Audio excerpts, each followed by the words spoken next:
53 برس کی عمر میں آپ نے مکہ سے مدینہ کی ہجرت فرمائی اور 10 برس آپ نے مدینہ میں قیام فرمایا۔ 11 ہجری میں آپ حج کے لیے تشریف لے گئے اور یہ صورت آئی 11 تاریخ کو 11 حج کے ذوالحج، اذا جاء نصر اللہ والفتح۔ اس میں اشارہ تھا کہ میرے نبی آپ کا مشن مکمل ہو چکا ہے، اب آپ ہمارے پاس آنے کی تیاری فرمائیں۔ 29 محرم صفر 29 صفر عصر کی نماز کے بعد ایک جنازہ تھا۔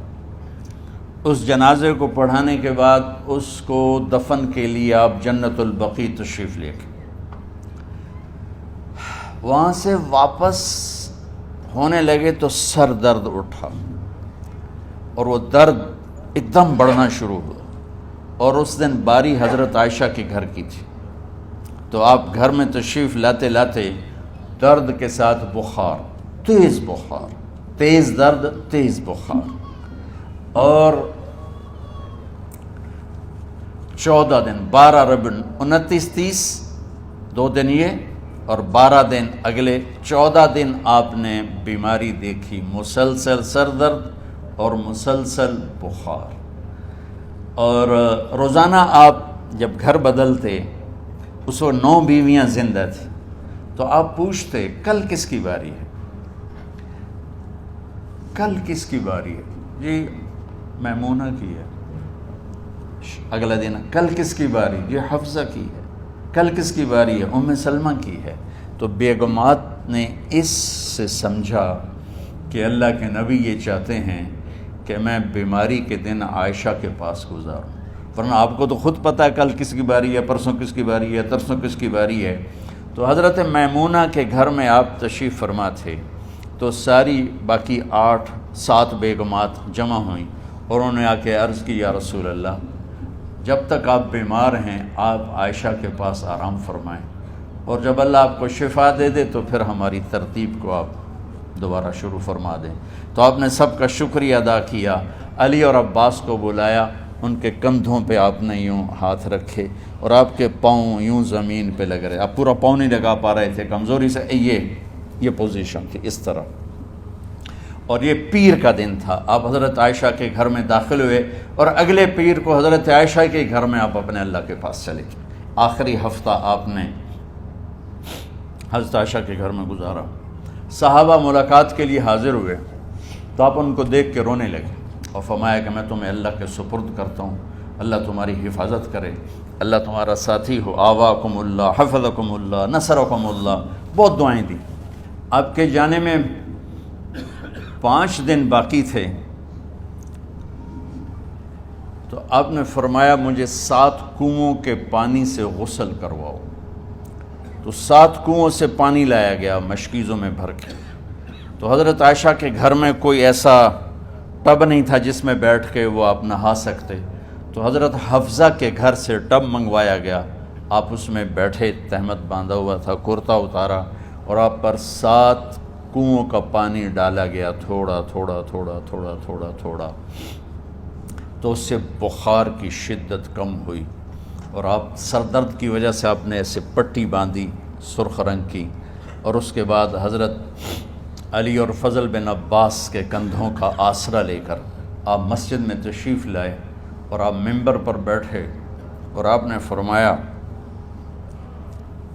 لوگوں میرے جانے کا وقت آ چکا ہے، میں نے کسی پر زیادتی کی ہو، کسی کو تھپڑ مارا ہو، کسی کو چھڑی ماری ہو، کسی کا حق دبایا ہو، تو میں اپنی جان کے ساتھ، مال کے ساتھ حاضر ہوں، مجھ سے یہیں بدلہ لے لو، آخرت میں میرے خلاف کوئی دعویٰ نہ کرنا، میں آخرت کے حساب کو برداشت نہیں کر سکتا۔ جن کے طفیل لوگوں کا حساب معاف ہوگا، جن کی طفیل، جن کی شفاعت پر لوگ بے حساب جنت میں جائیں گے، وہ روتے ہوئے فرما رہے ہیں کہ میں آخرت کے حساب کو نہیں دے سکتا۔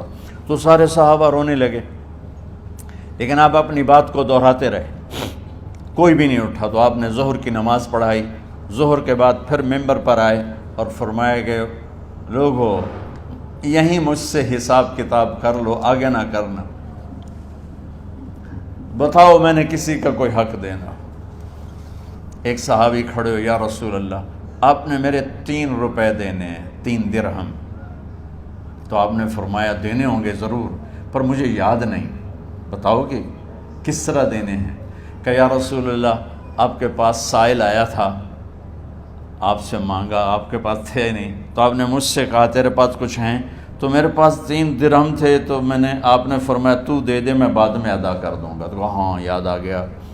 تو میرے نبی کے گھر میں تو تیل نہیں تھا ایک چھٹانگ جس سے چراغ جلتا، پیسہ کہاں سے آتا؟ تو آپ کے سامنے آپ کے کزن فضل بن عباس کھڑے تھے، آپ نے فرمایا فضل میرا قرضہ ذمے لیتے ہو؟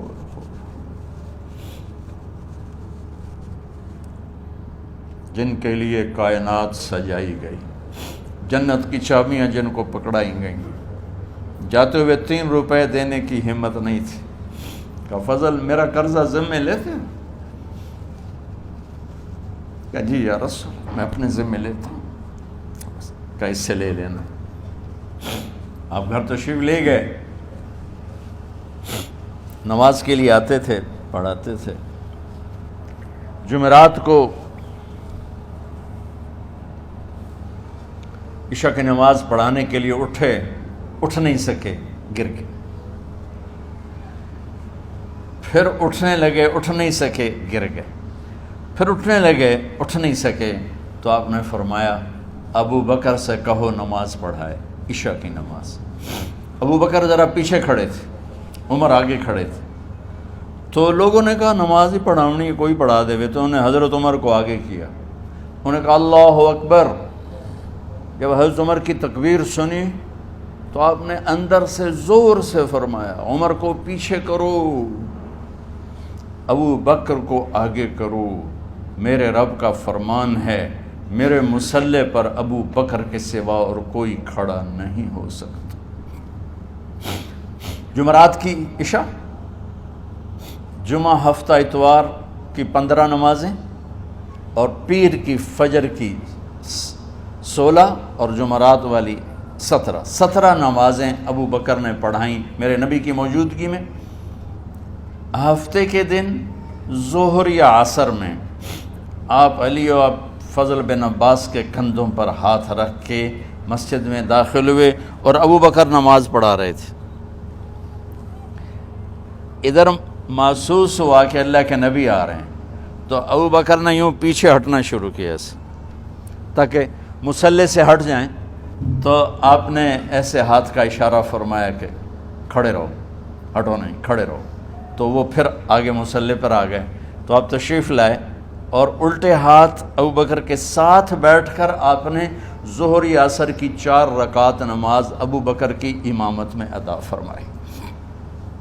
یہ آپ کی آخری نماز تھی مسجد کے اندر امت کے ساتھ، اور تشریف لے گئے۔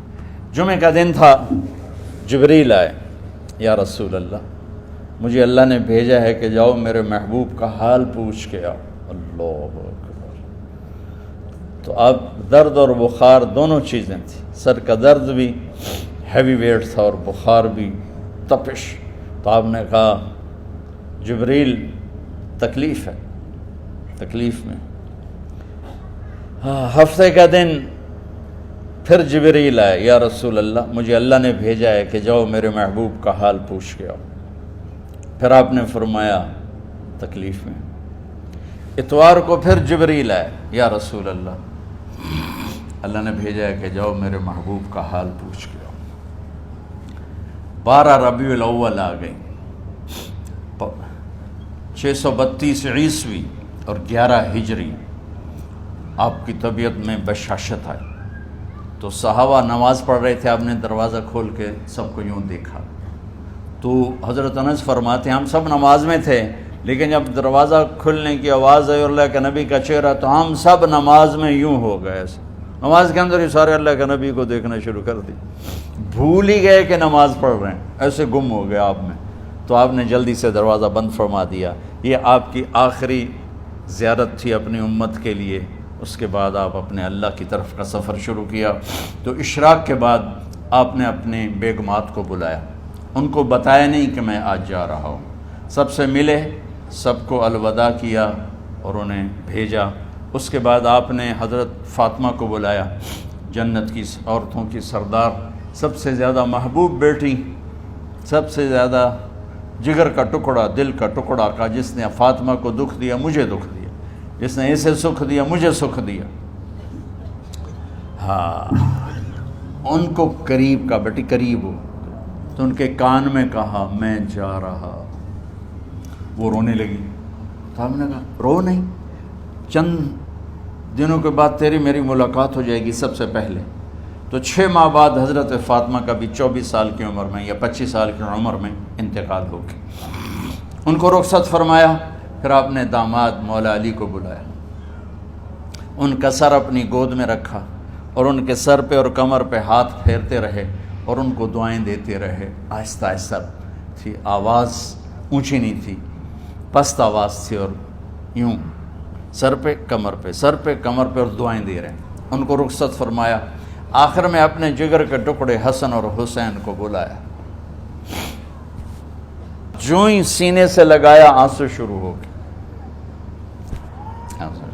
بیویوں کو رخصت کیا، خاموش، بیٹی کو رخصت کیا، خاموش، داماد کو رخصت کیا، خاموش۔ جو ہی بچوں کو سینے سے لگایا تو آپ کے آنسو نکلنا شروع ہوئے کہ ایک زہر میں تڑپ تڑپ کے مرے، ایک کا سر کٹ کے نیزے پہ چڑھا۔ میرے نبی آگے آنے والے زمانے میں دیکھ رہے تھے کہ میرے بچوں کے ساتھ کیا ہونے والا ہے، اس پر آپ بے قرار ہو کر روئے، بولے کچھ نہیں۔ ان کو بھی رخصت فرما دی۔ جب وہ چلے گئے تو جبریل آ گئے، یا رسول اللہ، باہر ملک الموت دروازے پر کھڑا ہے، اندر آنے کی اجازت چاہتا۔ تو آپ نے فرمایا آ جائے، میں نے کب روکا؟ تو ملک الموت اندر آیا، ایک فرشتہ اور بھی تھا، کہا السلام علیکہ یا رسول اللہ، یا رسول اللہ میں آپ کو سلام پیش کرتا ہوں، میں نے کبھی کسی کو سلام نہیں کیا۔ آپ کے رب نے فرمایا جب جاؤ تو اجازت لے کے جانا، بن اجازت اندر نہ جانا، میں کبھی کسی سے اجازت نہیں لیتا۔ اللہ تعالیٰ نے فرمایا آنا چاہیں تو لے آنا، رہنا چاہیں تو چھوڑ کے آ جانا، یہ اختیار اللہ نے کبھی کسی کو نہیں دیا، آپ پہلی اور آخری ہستی۔ تو آپ نے فرمایا اگر میں اجازت دے دوں تو میری جان نکالو گے؟ کیا جی، میں تو اللہ کے امر کا پابند۔ تو آپ نے جبریل سے پوچھا کیا کہتے ہو، تم کیا کہتے ہو؟ جبریل نے کہا یا رسول اللہ، اللہ آپ کی ملاقات کے شوق۔ سبحان۔ میرے بھائی بہنوں، اللہ سے یہ دعا کیا کرو کہ اللہ ایسی موت دے جب جانے کا وقت ہے تو ہماری ملاقات کے شوق میں ہو۔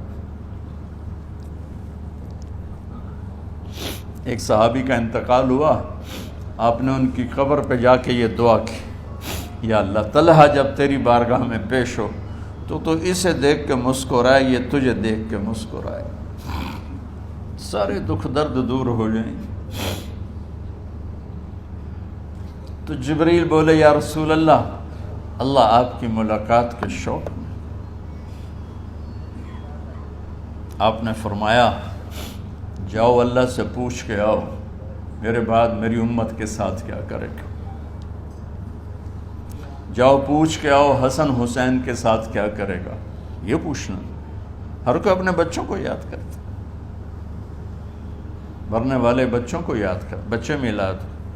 میرے والد اچانک ہارٹ اٹیک میں فوت ہو گئے تو ہماری بہنیں موجود نہیں تھیں، میری 2 بہنیں، تو میرے والد بار بار کہتے میری دھیاں مینوں ملا دیو، میری دھیاں مینوں ملا دیو۔ اور میرے نبی نے کہا میری امت کا مجھے بتاؤ پہلے کیا کرو گے؟ حسن حسین کا نہیں کہا، جن کو ذبح ہوتے بھی دیکھا، زہر میں تڑپتے بھی دیکھا۔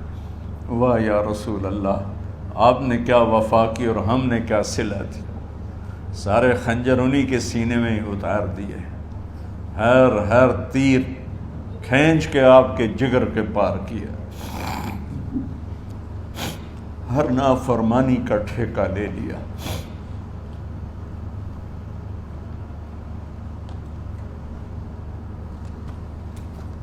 آؤ پوچھ کے آؤ میرے بعد میری امت کا کیا کرے گا. تو جبریل جا کر پیغام لائے کہ اللہ تعالیٰ فرما رہے ہیں ہم آپ کی امت کو تنہا نہیں چھوڑیں گے. میرے رب کی عزت کی قسم خواتین و حضرات، میرے رب کی عزت کی قسم، میرے نبی یہ بات نہ اٹھاتے تو کوئی ہم میں خنزیر بنتا، کوئی بندر ہو جاتا، کوئی کتا ہو جاتا، کوئی سانپ بچھو بن جاتا. اس کملی والے پہ درود و سلام پڑھو جس نے اولاد کو پیچھے کر کے تمہیں اللہ سے مانگا. جب تک اللہ نے یہ نہیں کہا کہ آپ کی امت کے بارے میں راضی کر دوں گا، آپ نے فیصلہ نہیں کیا کہ چلو ملک الموت اللہ کی تقدیر کو پورا کرو. اور جاتے ہوئے 2 نصیحتیں فرمائیں، وہ بھی بچوں کے لیے نہیں، بیویوں کے لیے نہیں، امت کے لیے. الصلاۃ وما ملکت ایمانکم، اے میری امت نماز نہ چھوڑنا، نوکروں سے اچھا سلوک کر. حقوق اللہ نماز، حقوق العباد غریب لوگ کا فرمایا غریبوں پہ ترس کھانا، اپنے نوکر ملازم غلاموں پہ ترس کھانا، اور نماز نہ چھوڑنا، نماز نہ چھوڑنا، نماز نہ چھوڑنا، نماز آخر الفاظ سے نماز نہ چھوڑنا، نماز نہ چھوڑنا، نماز نہ چھوڑنا. اور اب حضرت عائشہ کے سینے پر اس طرح نیم دراز تھے. حضرت عائشہ یوں سیدھا بیٹھی ہوئی تھی. اب فرمایا کل مجھے فخر حاصل ہے، مات فی سحری و نحری، میرے نبی نے میری گردن اور سینے کے درمیان اللہ کو جان پیش کی. آپ اس طرح نیم دراز تھے. تو تھوڑی دیر پہلے عبد الرحمن بن عوف آئے، آپ کے عبد الرحمن بن ابو بکر آئے، آپ کے ہاتھ میں تازہ مسواک تھا. تو آپ مسواک بہت فرماتے تھے. تو آپ اتنے کمزور ہو چکے تھے کہ بولا نہیں جا رہا تھا. تو آپ کی نظریں مسواک پہ ٹک گئیں، دیکھے جا رہے ہیں، مسواک کو دیکھے جا رہے ہیں. حضرت عائشہ نے محسوس کیا کہ نظریں مسواک پر ہیں. تو کہا یا رسول اللہ اب مسواک کرنا چاہتے ہیں. تو آپ نے تو حضرت عائشہ نے اب بھائی سے لے کر وہ لکڑی اور اپنے منہ میں چبائی اور آپ کے منہ میں اس طرح کر کے خود چلائی. کہا میں وہ خوش قسمت ہوں جس کا لعاب آخری غذا تھی جو میرے نبی کے منہ میں گیا، وہ حضرت ام عائشہ کا لعاب مبارک تھا. اور پھر اس کے بعد اگلا یہ سارا واقعہ ہوا. تو آپ نے کہا الصلاۃ وما ملکت ایمانکم، ایک نماز نہ چھوڑنا، ایک اپنے نوکر نوکرانی غلاموں سے اچھا سلوک کرنا، اور پھر اللہم الرفیق الاعلی، یا اللہ بلا لے. جب آپ نے اعلان کیا کہ چلو تقدیر کو پورا کرو، تو جبریل بھی غمگین ہو کر کہنے لگے یا رسول اللہ پھر میرا بھی آج دنیا میں آخری دن ہے، آج کے بعد میں بھی کبھی اس دنیا میں لوٹ کے نہیں آؤں گا. یعنی وحی کے ساتھ آپ کی آنکھیں بند ہوئیں.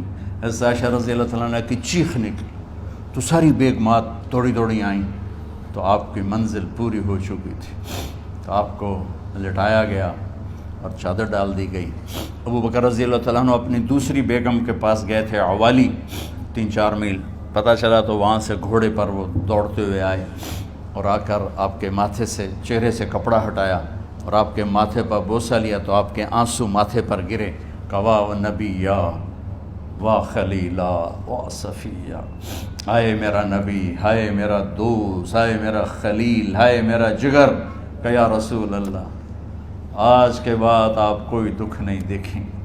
جب آپ درد سے بے قرار تھے اور بی بی فاطمہ رضی اللہ تعالیٰ عنہ ساتھ بیٹھی تھیں، تو آپ کی بے قراری کو دیکھ کر وہ رونے لگی کہ ہائے میرے ابا کا درد، ہائے میرے ابا کا درد.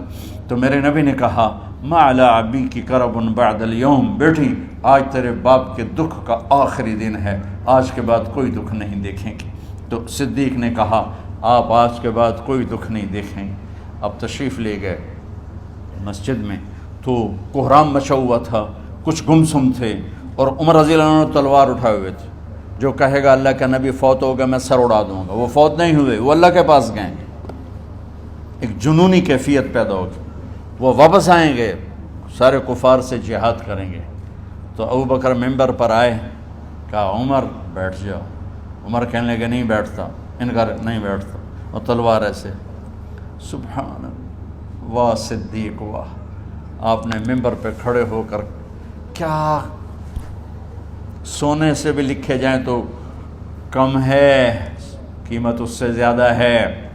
میرے صدیق نے کہا لوگو من کان یعبد محمدن فإن محمدن قد مات، جو محمد کی پوجا کرتے تھے تو آج محمد کو اللہ نے موت دی تھی۔ ومن کان یعبد اللہ فإن اللہ حی لا یموت، اور جو اللہ کی پوجا کرنے والے ہیں وہ یاد رکھو ان کا اللہ زندہ ہے، موت سے پاک۔ پھر آپ نے انک میت وانہم میتون، میرے محبوب آپ کو بھی موت آئے گی اور ان سب کو موت آئے گی۔ حضرت عمر فرماتے ہیں جب میں نے یہ آیت سنی تو میں یوں نہیں گرا، ایسے گرا سیدھا، ٹانگوں سے جان نکل گئی تو یوں گرے ایسے یوں، اور کہنے لگے مجھے یقین ہو گیا کہ موت آ گئی اور اللہ کے نبی ہمیں چھوڑ کے چلے گئے۔ غسل کون دے، کیسے دے؟ اہل بیت نے غسل دینا تھا۔ آپ کے کپڑے اتار کے غسل دیا جائے یا جو آپ نے کپڑے پہنے ہیں اسی میں غسل دیا جائے تو پریشان ہے، کیا کیا جائے؟ سب پہ اونگ طاری ہو گئی، ایک دم سب کو نیند آئی اور غیب سے آواز آئی کہ ہمارے نبی کو کپڑوں سمیت غسل دیا جائے۔ آپ کے بدن مبارک سے کپڑا نہیں اتارا، کوئی اتارے نہیں، تو اس آواز پر سارے بیدار ہوئے۔ تو حضرت عباس، فضل بن عباس، شقران آپ کے غلام، اور اسامہ بن زید اور علی بن ابی طالب آپ کو غسل دینے والے تھے۔ حضرت علی آپ پر پانی ڈال رہے تھے اور فضل بن عباس جسم کو مل رہے تھے، اور حضرت علی ساتھ ساتھ روتے ہوئے یا رسول اللہ آپ نے ہمیں صبر کا حکم دیا، اگر آپ ہمیں صبر کا نہ کہتے تو آج ہم دنیا کو رو کے دکھاتے، اور آج ہم دنیا کو اپنا غم دکھاتے کہ کس طرح غم کیا جاتا ہے۔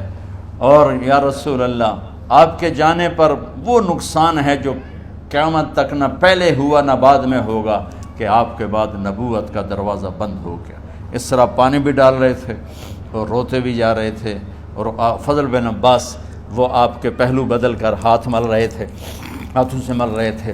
قبر کے کھودنے کا وقت آیا تو وہ لحد ہوتی ہے، کھڈا کھود کے پھر سائیڈ میں کھڈا کھودا جاتا ہے، اور ایک ہوتا اسٹریٹ جیسے ہمارے یہاں ڈال کے اوپر وہ سلیب ڈال دیتے ہیں، تو کیسے بنائی جائے؟ تو ابو طلحہ رضی اللہ تعالیٰ عنہ قبر بناتے تھے وہ والی لحد والی، تو فرمایا جو پہلے آ جائے گا نا وہی قبر تیار کر لے۔ تو ابو طلحہ پہلے آ گئے تو لحد والی قبر تیار کی گئی، اور آپ کے کفن دینے کے بعد وہی وہ سب چلے گئے۔ اس کے بعد باری باری اہل بیت، ان کی خواتین، ان کے بچے، پھر مہاجرین، ان کے خواتین، ان کے بچے، ان کے نوکر، پھر انصار، ان کی خواتین، ان کے بچے، ان کے نوکر۔ تو پیر اور منگل یہ 2 دن سارے گزر گئے، اور منگل کو عشاء کے بعد جا کر یعنی بدھ کی رات آپ کی تدفین کا وقت آیا۔ تو جب آپ کو قبر میں اتار دیا گیا تو مغیرہ بن شعبہ رضی اللہ عنہ کھڑے تھے، انہوں نے اپنی انگوٹھی اتار کے اندر پھینک دی لحد۔ تو پھر کہنے لگے علی کہ میری انگوٹھی نیچے گر گئی ہے، اٹھا لوں۔ ایک بہانہ کیا نبی کو بوسہ لینے کا، انگوٹھی پھینک کر فرمانے لگے علی وہ میری انگوٹھی گر گئی ہے، اٹھا لوں۔ سب دیکھ رہے تھے کہ پڑی ہوئی کہاں، اٹھا لو۔ تو انگوٹھی کیا اٹھانی تھی، نیچے جا کر اللہ کے نبی کو لپٹ کے اور دھاڑ دھاڑ رونا شروع کیا، سب صحابہ کی چیخیں نکال دی۔ انگوٹھی تو ایک بہانہ ہی تھا، آخری شخص جس کا جسم نبی کے جسم سے ٹچ ہوا وہ مغیرہ بن شعبہ ہیں۔ تو پھر سب نے شور مچایا کہ باہر نکالو، باہر نکالو، باہر نکلو۔ باہر نکلے تو اینٹیں لگائی گئیں، پھر مٹی ڈالی گئی۔ تو جب واپسی ہوئی تو حضرت انس گزرے تو حضرت فاطمہ کھڑی تھیں، طابت نفوسکم ان حسیتم علی رسول اللہ التراب۔ انس کس جگر کے ساتھ تم نے نبی کو مٹی میں چھپا دیا، کس جگر کے ساتھ تم نے نبی کو مٹی میں چھپا دیا۔ اللہ سے ملا دے۔ قبر دیکھنے کو خوفناک ہے، اگر اللہ راضی ہے، جب کبھی قبر سے ڈر لگتا ہے، بہت ہی لگتا ہے، تو خیال آتا ہے اگر اللہ راضی ہے پھر تو مسئلہ ہی کوئی نہیں ہے، چونکہ اللہ نے اپنے محبوب کو بھی قبر میں اتارا۔ یہ نہیں کہا کہ ایک خوبصورت بیڈ روم بنا کے اس میں لٹا دو، کہا قبر میں اتارو۔